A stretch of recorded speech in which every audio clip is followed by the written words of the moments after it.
하나님의 관심은 세상 속에서 하나님의 관심은 참 많지만 그래도 뭐니 뭐니 해도 하나님의 관심은 하나님의 일이 하나님께서 하고 싶은 일이 이 땅에서 이루어지는 것, 거기에 대해서 하나님은 관심이 참 많으십니다. 하나님의 일, 그것을 성경에서 이렇게 보면 하나님의 사랑과 하나님의 공의의 실천이라고 이렇게 말씀을 하십니다.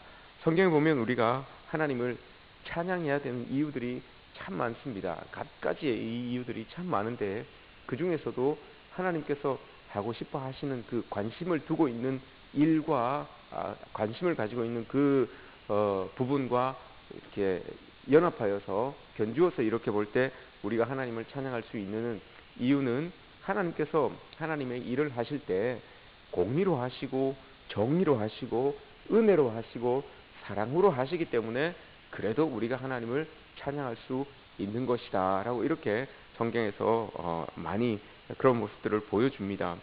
왜냐하면 하나님께서 이 땅에서 일을 행하실 때에 사랑이 없고 은혜가 없고 공의가 없으면 하나님의 일은 모든 것이 다 심판이 됩니다. 은혜를 빼놓고 공의를 빼놓으면, 하나님의 사랑을 빼놓으면 하나님께서 이 땅에서 행하실 수 있는 일은 심판밖에 없습니다. 그러면 우리도 그 심판에서 배제되지 못합니다. 모두가 다 심판이에요. 그러니까 이것도 못했고 이것도 못했고 이것도 모자라고 이것도 부족하고 다 그렇게밖에 볼 수가 없습니다. 그런데 다행스럽게도 하나님은 하나님께서 이 땅에서 이루고자 하시는 일들 가운데 품고 계시는 그 마음은 사랑과 공의와 은혜, 이게 녹아져 있기 때문에 일들을 통해서 이 땅에서의 원하시는 그 모든 일들이 심판만이 아니라 이 하나님을 따르는 사람들, 또 하나님을 믿고 섬기는 사람들을 향하여서 주의 은혜를 베푸시는 일들도, 주님의 사랑을 베푸시는 일들도, 또 그들을 이끌어 주시는 일들도 하나님께서 행하신다라는 것입니다. 우리 만약에 하나님께서 심판만 하신다면 우리도 다 그 심판 앞에 서서 하나 정말 하나님 은혜를 덧입을 수 있는 사람이 아무도 없을 것입니다. 그런데 하나님께서 우리를 정죄하지 아니하시고 은혜로 사랑으로 보듬어 주셨기 때문에 우리가 이 자리에서 하나님의 백성으로 주님께 예배드릴 수 있는 것입니다. 오늘 본문 말씀에 보시면 그 하나님께서 우리가 읽진 않았지만 8절, 9절 말씀을 이렇게 보시면 참 섬세하게 작은 자도 절대 외면하지 않으시고 챙기시는 그 하나님의 모습이 이렇게 위에 그려져 있는 것을 보게 됩니다. 이게 하나님의 사랑이고 하나님의 공입니다. 힘이 센 사람, 능력 있는 사람을 향하여서만 하나님의 사랑이 비춰지는 것도 아니고 많이 가지고 있는 사람, 또 이런 사람들에게만 하나님의 은혜가 비춰지는 것이 아니고 어떤 사람에게도 작고 보잘것없는 미물에게도 하나님의 은혜가 주어진다라고 하는 것, 그래서 하나님을 찬양하고 나타내야 한다라는 게 이게 시편 147편의 내용입니다. 나는 힘이면, 나는 모자라는 사람이고 나는 부족한 사람이고 나는 힘이 없고 연약한 사람이라도, 그런 사람일지라도 그런 만물일지라도 하나님께서 사랑해 주시고 은혜를 베푸시기 때문에 내가 그런 하나님을 찬양합니다. 내가 그런 하나님을 높이며 경배합니다. 이게 147편의 말씀입니다. 계속해서 오늘 말씀을 이렇게 보시면 하나님께서 그런 만물을 안에 그런 사람을 통하여서 하나님의 일들을 하시는데 어떻게 일들을 하시는지 쭉 나타내 주고 계시죠. 특별히 15절 말씀과 18절 말씀을 우리 읽어보시면 말씀이 여러분 주체적으로 자기가 움직여요. 말씀, 하나님의 말씀이라고 하는 이 말씀이 주체적으로 자기가 이렇게 움직이는 것을 보게 됩니다. 누구를 시켜서 우리는 생각을 하면 하나님의 일은 하나님께서 택하신 하나님의 백성을 통하여서, 하나님의 사람을 통하여서 하나님의 일들을 행하실 것이다 라고 이렇게 알고 있습니다. 근데 그 말도 맞아요. 그 말도 맞는데 오늘 말씀을 이렇게 읽어보시면 하나님의 말씀이 그걸 다 아는 거예요. 하나님의 말씀이 어떤 일들을 해야 되는지, 저 상황에는 어떤 모습으로 가야 되는지를 알고 말씀이 스스로 찾아가셔서 그곳에서 하나님의 일을 하시는 거예요. 말씀이 스스로 그 사람에게 찾아가서 하나님의 일들을 이렇게 행하시고 있는 모습이 오늘 우리가 읽은 본문에서 보여지는 모습입니다. 근데 특별히 여러분 하나님 보통 우리가 상식적으로 하나님의 사람이 하나님의 능력을 힘입어서 일을 한다 그렇게 느껴지는 게 물론 맞습니다. 근데 더 자세하게 보면 하나님의 사람이 하나님의 일을 하는데 오늘 말씀과 함께 이렇게 본다면 하나님의 사람이라고 하는 그에게 얼마나 하나님의 말씀이 담겨져 있느냐에 따라서 하나님의 일을 이루고 하나님의 일이 좀 덜 이루고 하는 그런 모습들이 나타난다는 거예요. 오늘 말씀이 주체적으로 움직여서 그 일들을 행하신다고 하셨는데 이게 맞는 거예요. 보면 일이 행해지고 일이 진행되는 걸 보면 하나님의 사람을 통해서 일이 이루어지는 것 같지만 그 사람 안에 여러분 이 하나님의 말씀이 주체적으로 들어가서 그 말씀이 움직인다는 거예요. 어떤 사람이 힘이 있어서 그 힘을 가지고 하나님의 일을 하는 게 아니고 사람을 사용하시되 하나님께서 사람을 사용하시되 그 마음에 전적으로 하나님의 말씀을 넣으셔서 전적으로 그 하나님의 말씀이 움직여서 우리가 하나님의 일들을 감당해낼 수 있게 하신다는 겁니다. 그렇기 때문에 여러분 우리는 우리의 마음속에 하나님의 말씀을 담아야 되는 이유가 바로 이겁니다. 지난 시간에도 우리가 고린도 후서 4장에서 본 것처럼 우리는 다 질그릇인데 그 안에 뭐 어떤 것이 담겨져 있는가에 따라서 그 질그릇의 가치가 드러난다고 하였어요. 하나님의 사람이 하나님의 일을 감당할 수 있는 이유는 그 그릇 안에 우리의 질그릇 안에 하나님의 말씀이 담겨져 있어야지만 그 담겨져 있는 하나님의 말씀이 우리를 주체적으로 움직여서 그 말씀이 주체적으로 움직여서 우리가 하나님의 일을 감당해낼 수 있다라고 이렇게 말씀하는 겁니다. 그래야지만 여러분 문제가 없는 겁니다. 그 안에 담겨져 있는 말씀이 나를 움직이는 것이 아니라 내가 나를 움직여서 하나님의 일들을 감당할 때 나에게 맡겨진 일들을 감당하게 되면 삐걱거리는 소리가 나요. 사람의 그런 소리들이 나게 됩니다. 그래서 될 수 있으면 우리는 우리의 질그릇 안에 하나님의 말씀을 담아야지만 그 말씀이 나를 주체적으로 움직여가서 하나님의 일들을 행할 때 그때 아무런 문제가 없는 것이고 하나님의 뜻만 온전히 이루어지는 것이고 하나님의 계획이 그렇게 나타나게 되는 것이라는 것을 우리가 늘 기억해야 됩니다. 이렇게 여러분 그럼 하나님의 말씀대로 하나님의 일들을 감당하는 사람들을 볼 때 여러분 두려울 수도 있어요. 나 같은 사람에게 하나님의 말씀이 담겨져서 하나님의 일들을 감당하는 게 이게 참 맞나? 내가 하나님의 말씀을 담아낼 수 있을까? 이런 걱정거리들도 있어요. 근데 성경을 한번 읽어보십시오, 여러분. 하나님의 말씀이 하나님의 일을 하려고 하는 사람에게 탁 다가가서 딱 마주쳤을 때 누구 하나 두려워하지 않은 사람이 없었어요. 다 여러분 하나님의 말씀이 찾아갔을 때 다 두려워했어요. 모세도 두려워했고요. 다윗도 두려워했고요. 아모스도 두려워했고요. 이사야도 두려워했고요. 예레미야도 두려워했고 사사기 시대의 사사들도 다 두려워했어요. 하나님의 말씀이 딱 하나님의 사람에게 이제 하나님의 일들을 시키기 위해서 하나님의 사람들에게 찾아갔을 때 다 두려워했어요, 여러분. 그 당대에 그렇게 잘 나가고 있었던 사사들도 그렇게 이 하나님의 일들을 이전에도 감당하고 있었던 선지자들도 하나님의 말씀이 찾아갔을 때 다 두려워했어요. 이게 여러분 하나님의 사람들의 모습입니다. 두려워할 수밖에 없지요. 이제는 내 뜻대로 안 되니까, 이제는 내 마음대로 안 되니까, 그 하나님의 말씀이 이제 나를 주도적으로 이끌어 갈 거니까 어디로 이끌어 갈지, 어떻게 이끌어 갈지 사실 인간적으로 생각하면 이게 두려운 거예요. 그래서 여러분 목회라고 하는 것도 하나님의 말씀이 주도적으로 이렇게 이끌어가는 그런 평생을 그렇게 살겠다라는 그런 모습 아니겠습니까? 그래서 사실 두려워요. 이 결정하는 거에 있어서 두려운 거예요. 근데 하나님의 말씀이 찾아갔을 때 다 모든 사람들이 다 두려워했어요. 우리도 여러분 이런 걱정들이 있고 이런 이 두려움이 사실 있습니다. 하나님의 말씀이 나에게 쑥 들어와서 나를 정말 하나님 말씀대로 막 마음대로 움직여가면 내가 원하는 거, 내가 뜻하는 거 이런 것도 못하고 하나님 원하시는 대로 이제 끌려가야 되는데 하는 이런 마음들이 왜 없겠습니까? 있습니다. 근데 여러분 그게 은혜고 그게 사랑이고 그게 여러분 세상을 이기는 방법이고 그게 이 땅에서 복받으면서 살아갈 수 있는 방법이 이거밖에 없어요. 하나님의 말씀이 여러분 우리 속에 쑥 들어오셔가지고 주도적으로 하나님이 우리를 이끌어 가시는 거, 이게 여러분 가장 확실한 방법이고 가장 정확한 방법이라는 것을 여러분들이 믿으시기 바랍니다. 연초가 되면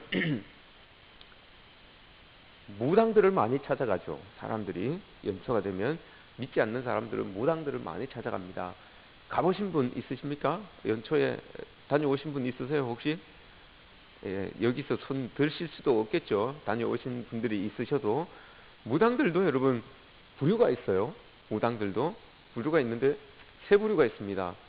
첫 번째는 학습무가 있어요. 학습무. 학습무는 자기가 공부를 하는 사람이에요. 명리학을 공부하고 사주팔자를 공부하고 해서 공부해서 지식을 가지고 이렇게 점을 보고 사람들을 이렇게 해주는 사람이 있어요. 그게 학습무라고 하는 사람입니다. 세습무가 있어요. 그건 엄마가 이 그런 무당이라서 무속인이라서 그 자녀가 대를 이어서 그 엄마가 했던 그 일을 받아서 하는 사람이 있어요. 그걸 세습무라고 이렇게 이야기를 합니다. 세 번째는 강신무가 있어요. 나는 하고 싶지 않은데 신이 내리는 거예요. 나는 하고 싶지 않은데 사람들의 눈길도 있고 나는 그렇게 살고 싶지 않은데 그런 마음을 가지고 있는데 신이 내리는 거예요. 그걸 강신무라고 해요. 그러면 한번 여러분들이 한번 생각해 보십시오. 학습무, 세습무, 강신무 세 무당이 있는데 만약에 여러분들이 점을 한번 봐야 되겠다. 만약입니다. 이건 가정입니다. 보러 가란 말이 아니에요. 만약에 점을 한번 봐야 되겠다 싶으면 누구를 찾아가겠습니까?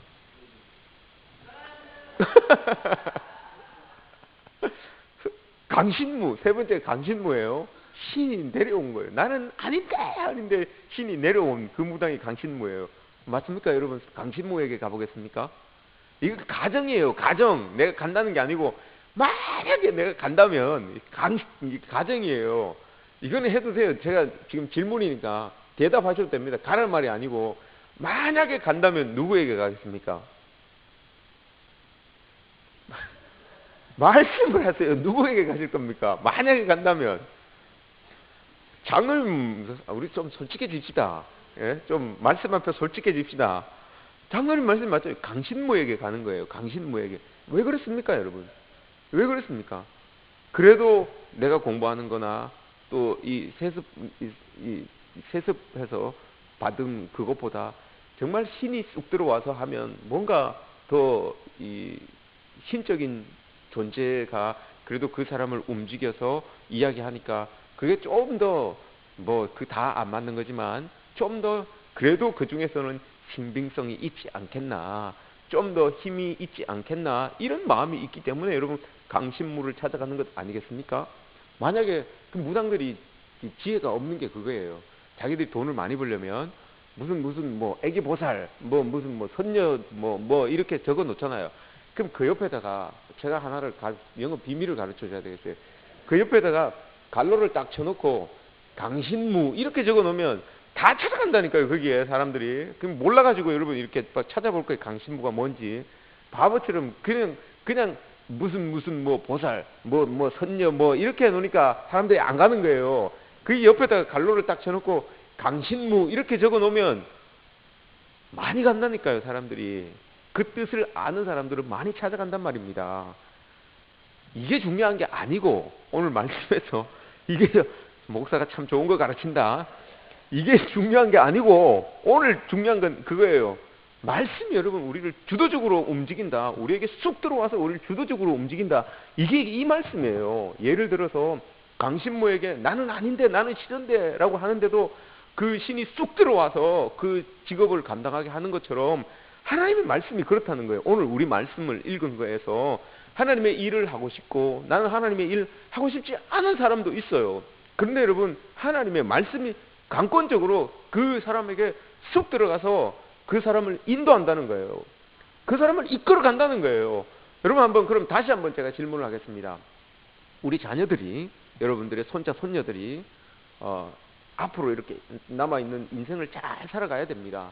근데 그 자녀들이 우리의 손자 손녀들이 열심히 자기가 열심히 해서 여러분 공부해서 잘 열심히 공부해서 그 인생을 살아가는 그런 자녀들이 있고 두 번째는 우리 부모님 여러분들이 돈이 많아서 여러분들이 잘 나가서 여러분들의 서포트를 받아서 여러분들이 죽을 때 유산을 남겨주고 땅을 남겨주고 해서 그것 가지고 잘 살아갔으면 하는 그런 마음이 있고 두 번째입니다. 세 번째는 이것저것 다 안 따지고 우리 하나님이 내가 믿고 있는 그 하나님이 우리 자녀를 꼭 잡아주셔서 그 하나님이 이끌어가 주시는 그 자녀 여기 세 번째입니다.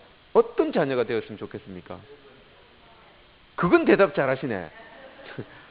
맞죠? 세 번째 왜 그렇습니까 여러분? 왜 그렇습니까?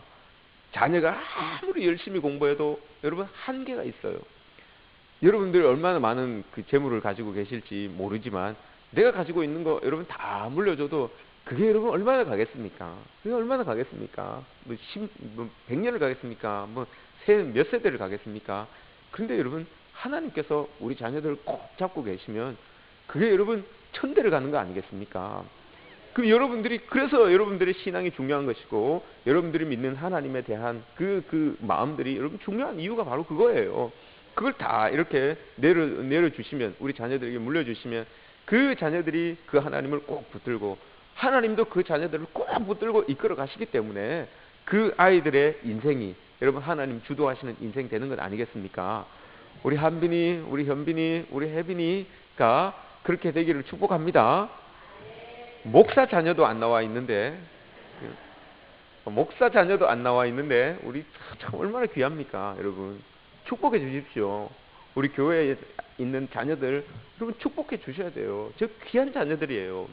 이 새벽에 어른들도 힘든데 저렇게 하루를 나오는 게 여러분 쉬운 게 아니에요. 저렇게 보는 모습들이 머릿속에 남아서 저게 여러분 자기들 힘들 때 그게 힘이 되는 거예요. 하나님을 그때 하나님이 이렇게 우리 성도들의 우리 엄마 아빠 할아버지들에게 그렇게 막 하나님께 예배하고 기도하는 모습들이 그게 여러분 머릿속에 남아서 하나님을 찾게 되는 거예요.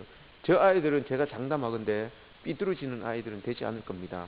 정말 하나님이 축복해 주시는 귀한 자녀들이 될 겁니다. 여러분들도 많이 축복해 주십시오.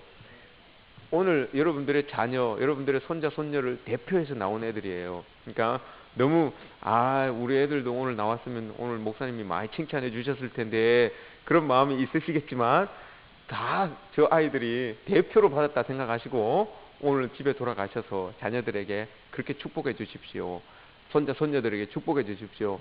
네 인생을 하나님이 주도해 주셔서 하나님이 말씀이 주도해 주셔서 이끌어가는 그런 우리 손자, 손녀들, 자녀들이 되었으면 좋겠다라고 이렇게 다들 축복해 주십시오. 예, 오늘 말씀을 마지막으로 마칩니다. 이사야 43장에서 그렇게 이야기를 합니다. 너는 두려워하지 말아라. 내가 지명하여 너를 불렀다. 너는 내 것이다. 라고 이렇게 말씀합니다. 말씀이 쑥 들어가셔서 우리를 딱 잡고 이끌어 가시는 그 인생이 바로 이런 인생입니다. 두려워하지 마십시오. 너는 내 것이다 라고 하나님께서 딱 인쳐주시고 우리를 꼭 잡으신 거예요. 이게 말씀이 들어가서 우리를 주도적으로 이끌어 가신다는 말씀의 뜻입니다. 오늘 하루도 여러분 말씀이 여러분들 속에 들어가셔서 여러분들을 이끌어 주심으로 말미암아서 그 말씀이 여러분들 살리고 가정도 살리고 여러분들의 공동체도 살리고 우리 교회도 살리시는 그런 은혜가 충만하시기를 주님의 이름으로 축복합니다.